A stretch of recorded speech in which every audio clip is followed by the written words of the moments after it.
जय गुरु जी। संगत जी, गुरु जी का शुक्राना, गुरु जी की प्यारी प्यारी संगत का शुक्राना। संगत जी, कल हमने महाशिव पुराण कथा विंध्येश्वर संहिता के 12वें अध्याय का श्रवण किया था, जिसमें हमने श्रवण किया था मोक्षदायक पुण्य क्षेत्रों का वर्णन, काल विशेष में विभिन्न नदियों के जल में स्नान के उत्तम फल का निर्देश तथा तीर्थों में पाप से बचे रहने की चेतावनी। संगत जी, आज हम 13वें अध्याय का श्रवण करेंगे। जय गुरु जी। ओम नमः शिवाय, शिवजी सदा सहाय। ओम नमः शिवाय, गुरुजी सदा सहाय। महाशिव पुराण कथा विंध्येश्वर संहिता 13वां अध्याय। सदाचार, शोचाचार, स्नान, भस्म धारण, संध्या वंदन, प्रणव जप, गायत्री जप, दान, न्यायतः धनोपार्जन तथा अग्निहोत्र आदि की विधि एवं महिमा का वर्णन। ऋषियों ने कहा, सूत जी, अब आप शीघ्र ही हमें वह सदाचार सुनाइए जिससे विद्वान पुरुष पुण्य लोकों पर विजय पाता है। स्वर्ग प्रदान करने वाले धर्ममय आचार तथा नरक का कष्ट देने वाले अधर्ममय आचारों का भी वर्णन कीजिए। सूत जी बोले, सदाचार का पालन करने वाला विद्वान ब्राह्मण ही वास्तव में ब्राह्मण नाम धारण करने का अधिकारी है। जो केवल वेदोक्त आचार का पालन करने वाला एवं वेद का अभ्यासी है, उस ब्राह्मण की विप्र संज्ञा होती है। सदाचार, वेदाचार तथा विद्या, इनमें से एक एक गुण से ही युक्त होने पर उसे द्विज कहते हैं। जिसमें स्वल्प मात्रा में ही आचार का पालन देखा जाता है, जिसने वेदाध्ययन भी बहुत कम किया है तथा जो राजा का सेवक है, उसे क्षत्रिय ब्राह्मण कहते हैं।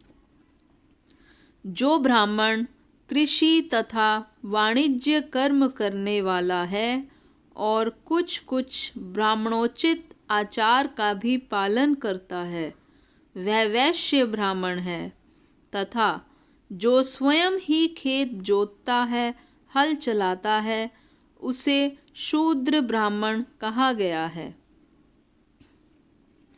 जो दूसरों के दोष देखने वाला और परद्रोही है, उसे चांडाल द्विज कहते हैं। इसी तरह क्षत्रियों में भी जो पृथ्वी का पालन करता है, वह राजा है। दूसरे लोग राजत्वहीन क्षत्रिय माने गए हैं। वैश्यों में भी जो धान्य आदि वस्तुओं का क्रय विक्रय करता है, वह वैश्य कहलाता है। दूसरों को वणिक कहते हैं। जो ब्राह्मणों, क्षत्रियों तथा वैश्यों की सेवा में लगा रहता है, वही वास्तव में शूद्र कहलाता है। जो शूद्र हल जोतने का काम करता है, उसे वृषल समझना चाहिए। सेवा, शिल्प और कर्षण से भिन्न वृत्ति का आश्रय लेने वाले शूद्र दस्यु कहलाते हैं। इन सभी वर्णों के मनुष्यों को चाहिए कि वे ब्रह्म मुहूर्त में उठकर पूर्वाभिमुख हो सबसे पहले देवताओं का, फिर धर्म का, अर्थ का, उसकी प्राप्ति के लिए उठाए जाने वाले क्लेशों का तथा आय और व्यय का भी चिंतन करें। रात के पिछले पहर को उषे काल जानना चाहिए। उस अंतिम पहर का जो आधा या मध्य भाग है, उसे संधि कहते हैं। उस संधि काल में उठकर द्विज को मल मूत्र आदि का त्याग करना चाहिए। घर से दूर जाकर बाहर से अपने शरीर को ढके रखकर दिन में उत्तराभिमुख बैठकर मल मूत्र का त्याग करे। यदि उत्तराभिमुख बैठने में कोई रुकावट हो तो दूसरी दिशा की ओर मुख करके बैठे। जल, अग्नि, ब्राह्मण आदि तथा देवताओं का सामना बचाकर बैठे। मल त्याग करके उठने पर फिर उस मल को ना देखे। तदनंतर जलाशय से बाहर निकाले हुए जल से ही गुदा की शुद्धि करे अथवा देवताओं, पितरों तथा ऋषियों के तीर्थों में उतरे बिना ही प्राप्त हुए जल से शुद्धि करनी चाहिए। गुदा में 7, 5 या 3 बार मिट्टी लगाकर उसे धोकर शुद्ध करें। लिंग में ककोड़े के फल के बराबर मिट्टी लेकर लगाएं और उसे धो दें। परंतु गुदा में लगाने के लिए 1 पसर मिट्टी की आवश्यकता होती है। लिंग और गुदा की शुद्धि के पश्चात उठकर अन्यत्र जाए और हाथ पैरों की शुद्धि करके 8 बार कुल्ला करे। जिस किसी वृक्ष के पत्ते से अथवा उसके पतले काष्ठ से जल के बाहर दत्वन करना चाहिए। उस समय तर्जनी अंगुली का उपयोग ना करे। यह दंत शुद्धि का विधान बताया गया है। तदंतर जल संबंधी देवताओं को नमस्कार करके मंत्र पाठ करते हुए जलाशय में स्नान करे। यदि कंठ तक या कमर तक पानी में खड़े होने की शक्ति ना हो तो घुटने तक जल में खड़ा हो अपने ऊपर जल छिड़ककर मंत्रोच्चारण पूर्वक स्नान कार्य संपन्न करे। विद्वान पुरुष को चाहिए कि वहाँ तीर्थ जल से देवता आदि का स्नानांग तर्पण भी करे। इसके बाद धोत वस्त्र लेकर 5 कच्छ करके उसे धारण करे। साथ ही कोई उत्तरीय भी धारण कर ले, क्योंकि संध्या वंदन आदि सभी कर्मों में उसकी आवश्यकता होती है। नदी आदि तीर्थों में स्नान करने पर स्नान संबंधी उतारे हुए वस्त्र को वहाँ ना धोए। स्नान के पश्चात विद्वान पुरुष भीगे हुए उस वस्त्र को बावड़ी में कुएं के पास अथवा घर आदि में ले जाए और वहाँ पत्थर पर, लकड़ी आदि पर, जल में या स्थल में अच्छी तरह धोकर उस वस्त्र को निचोड़े। द्विजो, वस्त्र को निचोड़ने से जो जल गिरता है वह एक श्रेणी के पितरों की तृप्ति के लिए होता है। इसके बाद जबाली उपनिषद में बताए गए अग्नि रीति मंत्र से भस्म लेकर उसके द्वारा त्रिपुंड लगाए। इस विधि का पालन न किया जाए, इसके पूर्व ही यदि जल में भस्म गिर जाए तो गिराने वाला नरक में जाता है। आपोहिष्ठा इत्यादि मंत्र से पाप शांति के लिए सिर पर जल छिड़के तथा यस्य श्याय इस मंत्र को पढ़कर पैर पर जल छिड़के। इसे संधि प्रोषण कहते हैं। आपोहिष्ठा इत्यादि मंत्र में 3 ऋचाएँ हैं और प्रत्येक ऋचा में गायत्री छंद के 3-3 चरण हैं। इनमें से प्रथम ऋचा के 3 चरणों का पाठ करते हुए क्रमशः पैर, मस्तक और हृदय में जल छिड़के। दूसरी ऋचा के 3 चरणों को पढ़कर क्रमशः मस्तक, हृदय और पैर में जल छिड़के तथा तीसरी ऋचा के 3 चरणों का पाठ करते हुए क्रमशः हृदय, पैर और मस्तक का जल से प्रोक्षण करे। इसे विद्वान पुरुष मंत्र स्नान मानते हैं। किसी अपवित्र वस्तु से किंचित स्पर्श हो जाने पर, अपना स्वास्थ्य ठीक न रहने पर, राजा और राष्ट्र पर भय उपस्थित होने पर तथा यात्रा काल में जल की उपलब्धि न होने की विवशता आ जाने पर मंत्र स्नान करना चाहिए। प्रातःकाल सूर्यश्च मामन्युश्च इत्यादि सूर्यानुवाक से तथा सायंकाल अग्निश्च मामन्युश्च इत्यादि अग्नि संबंधी अनुवाक से जल का आचमन करके पुनः जल से अपने अंगों का प्रोक्षण करे। मध्याह्न काल में भी आपः पुनन्तु इस मंत्र से आचमन करके पूर्ववत प्रोक्षण या मार्जन करना चाहिए। प्रातः काल की संध्योपासना में गायत्री मंत्र का जप करके 3 बार ऊपर की ओर सूर्य देव को अर्घ्य देनी चाहिए।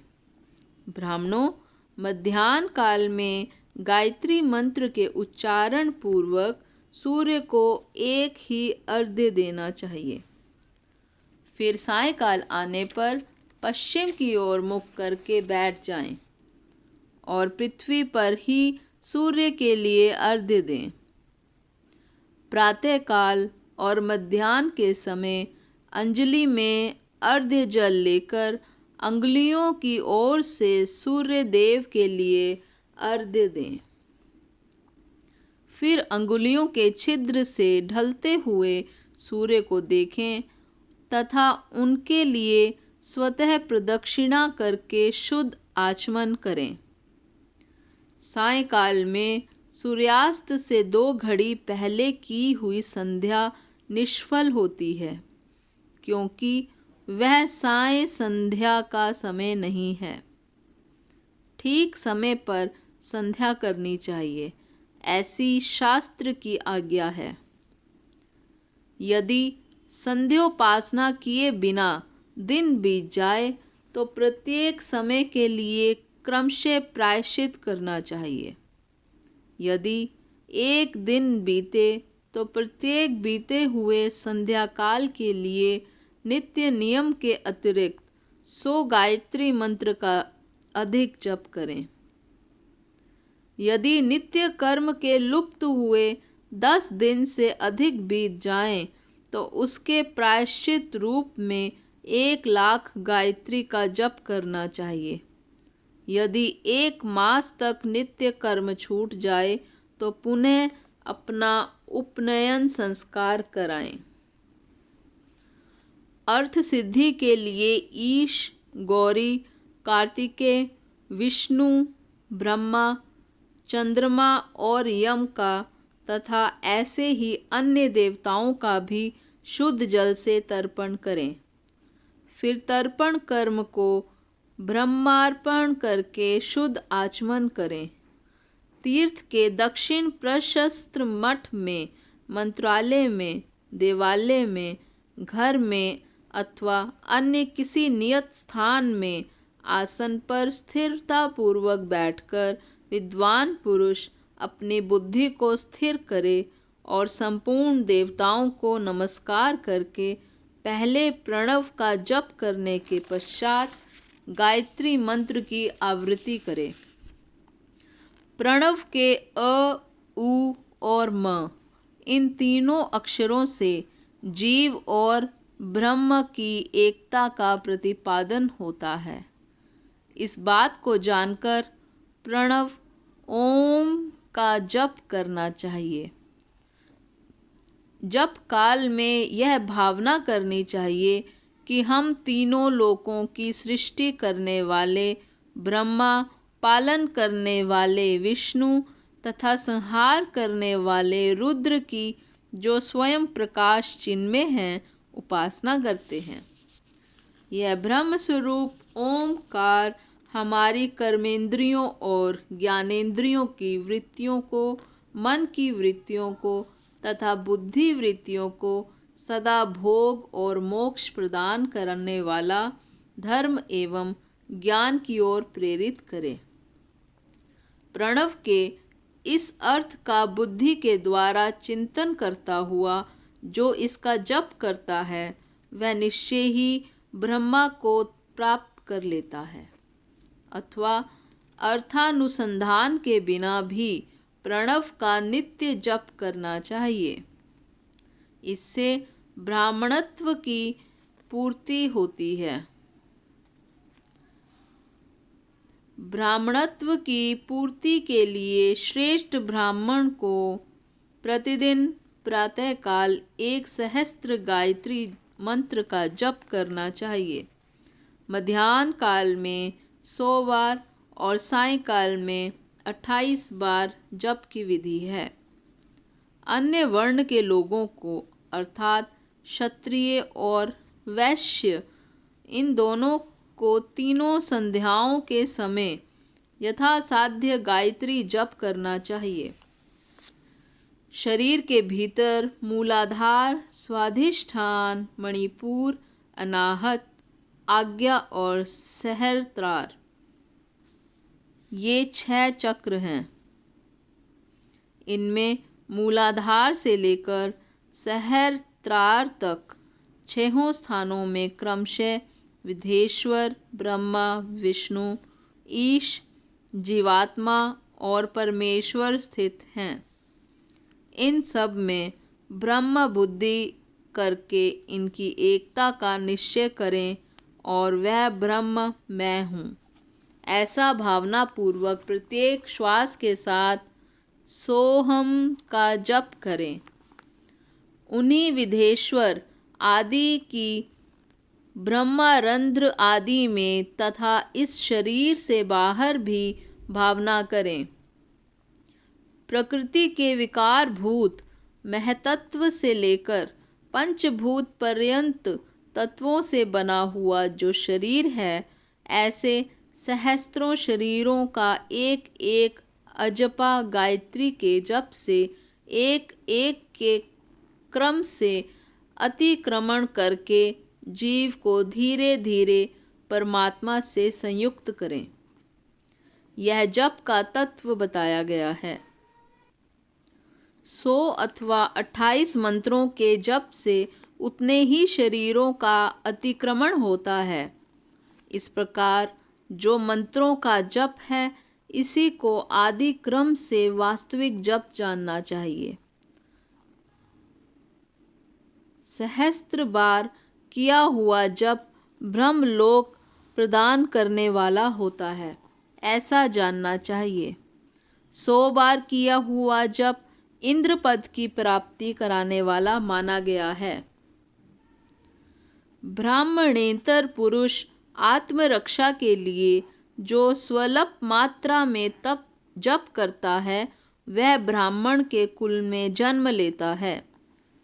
प्रतिदिन सूर्योपस्थान करके उपर्युक्त रूप से जप का अनुष्ठान करना चाहिए।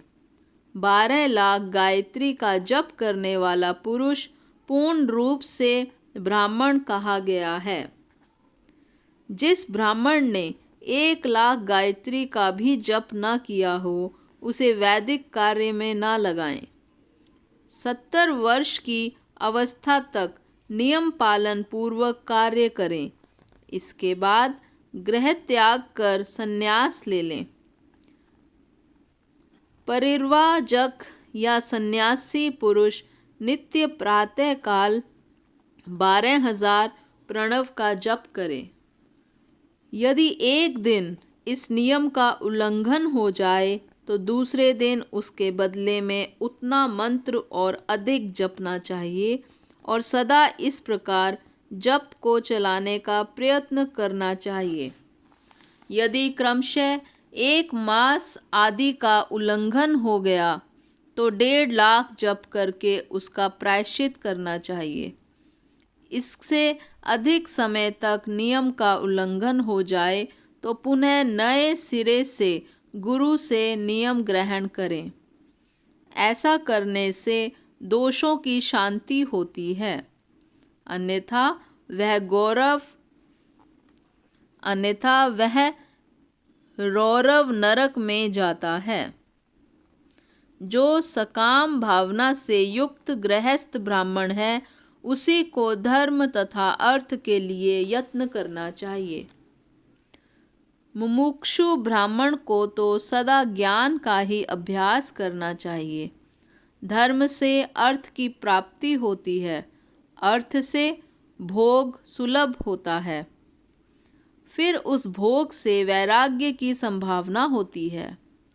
धर्म पूर्वक उपार्जित धन से जो भोग प्राप्त होता है, उससे एक दिन अवश्य वैराग्य का उदय होता है।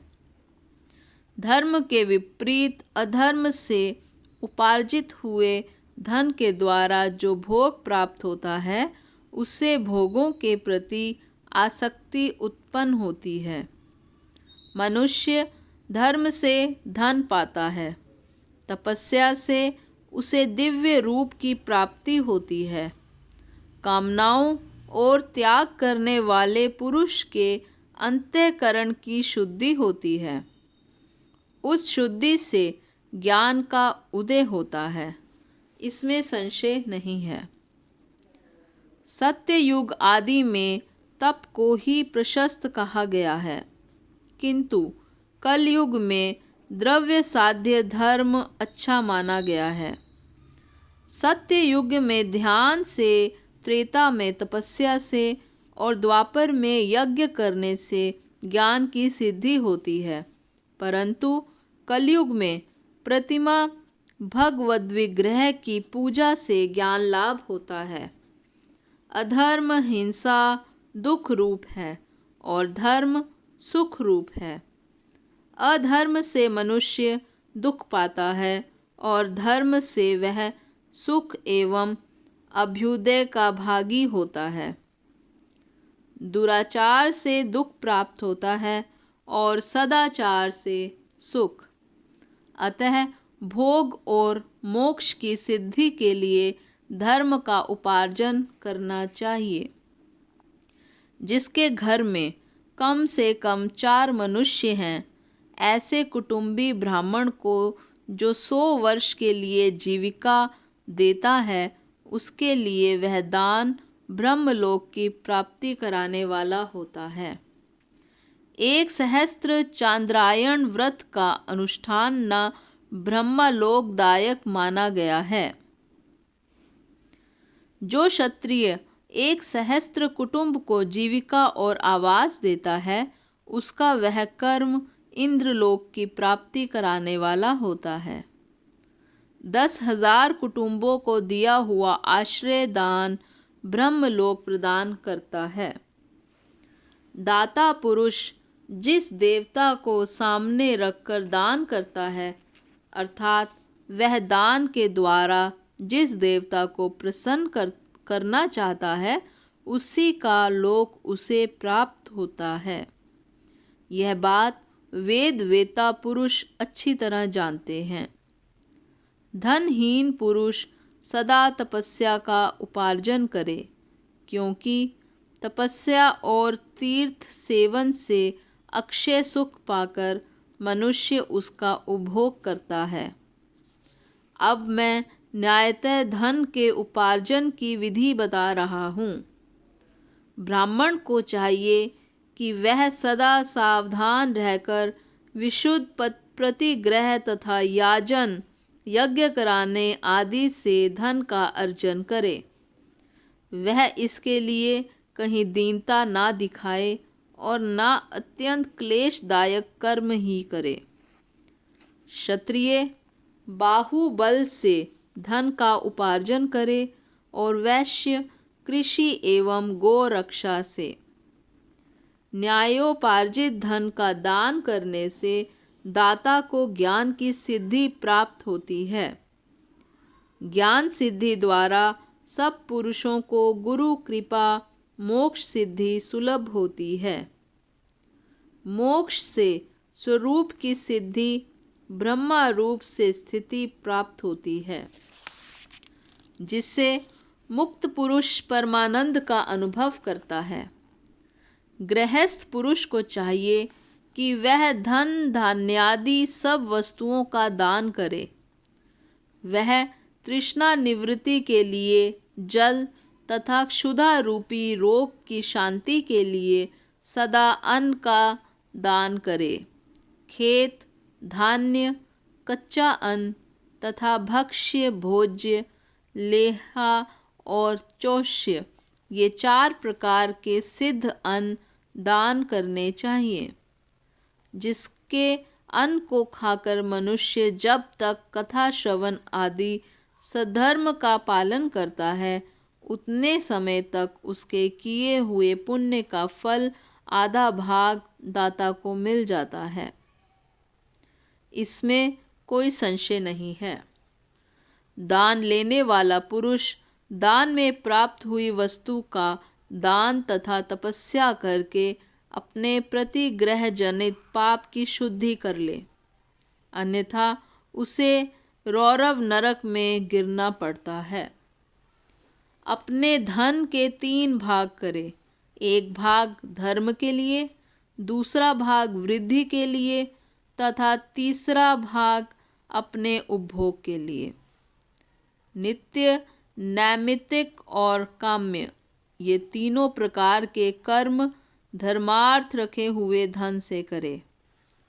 साधक को चाहिए कि वह वृद्धि के लिए रखे हुए धन से ऐसा व्यापार करे जिससे उस धन की वृद्धि हो तथा उपभोग के लिए रक्षित धन से हितकारक, परिमित एवं पवित्र भोग भोगे।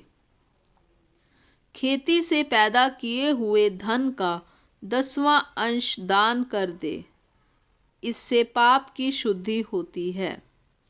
शेष धन से धर्म, वृद्धि एवं उपभोग करे, अन्यथा वह रौरव नरक में पड़ता है अथवा उसकी बुद्धि पाप पूर्ण हो जाती है या खेती चौपट हो जाती है। वृद्धि के लिए किए गए व्यापार में प्राप्ति हुए धन का 6वां भाग दान कर देने योग्य है। बुद्धिमान पुरुष अवश्य उसका दान कर दे। विद्वान को चाहिए कि वह दूसरों के दोषों का बखान ना करे। ब्राह्मणों, दोषवश दूसरों के सुने या देखे हुए छिद्र को भी प्रकट ना करे।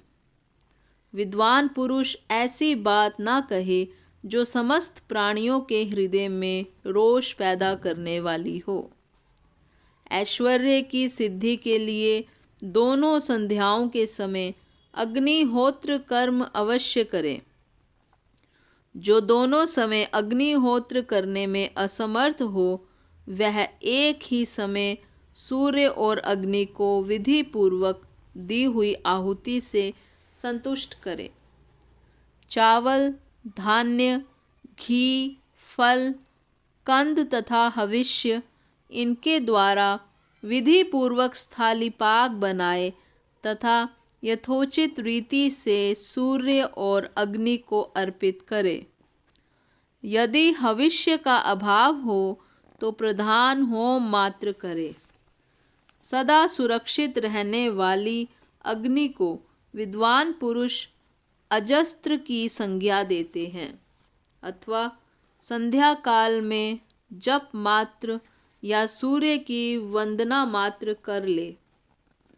आत्मज्ञान की इच्छा वाले तथा धनार्थी पुरुषों को भी इस प्रकार विधिवत उपासना करनी चाहिए।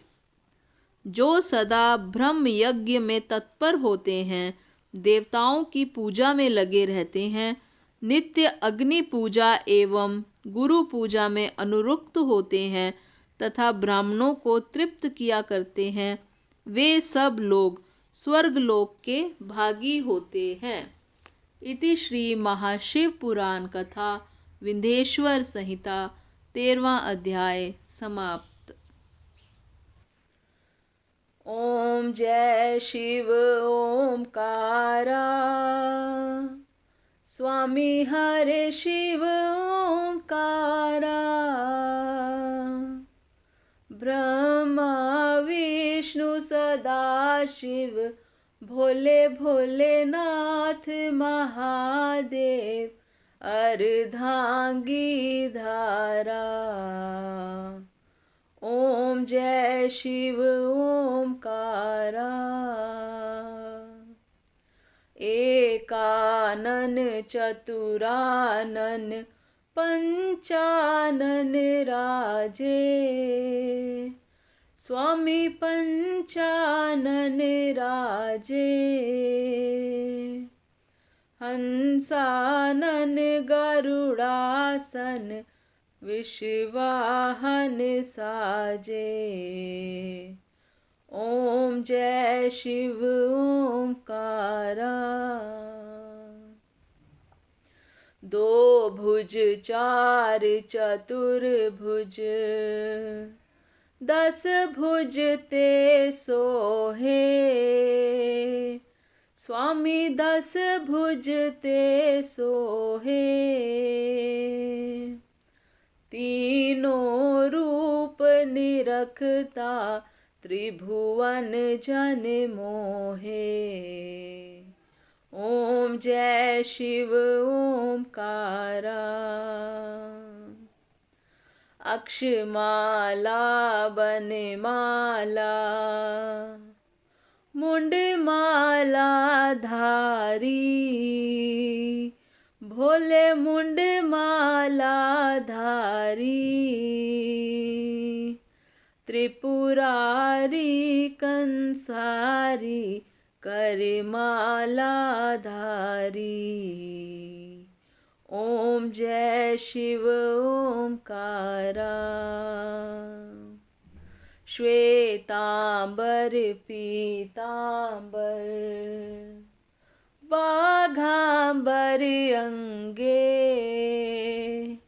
स्वामी बाघांबर अंगे। सनकादिक ब्रह्मादिक, भूतादिक संगे। ओम जय शिव ओमकारा। करके श्रेष्ठ कमंडल, चक्र त्रिशूल धरता, स्वामी चक्र त्रिशूल धरता। जग करता जग हरता, जग पालन करता। ओम जय शिव ओमकारा। ब्रह्मा विष्णु सदा शिव, जानत अविवेका, स्वामी जानत अविवेका। प्रणवाक्षर के मध्य, ये तीनों एका। ओम जय शिव ओमकारा। त्रिगुण शिव जी की आरती, जो कोई नर गावे, स्वामी प्रेम सहित गावे। कहत शिवानंद स्वामी, कहत हरि हर स्वामी, मनवांछित फल पावे। ओम जय शिव ओमकारा। ओम जय शिव ओमकारा। ओ भोले पार्वती का प्यारा, ब्रह्मा विष्णु सदा शिव, भोले भोलेनाथ महादेव, अर्धांगी धारा। ओम जय शिव ओमकारा। बोलो शंकर भगवान की जय, भोलेनाथ भंडारी की जय, बोलो सद्गुरु महाराज की जय। जय गुरु जी, शुक्राना गुरु जी, शुक्राना संगत जी। जय गुरु जी।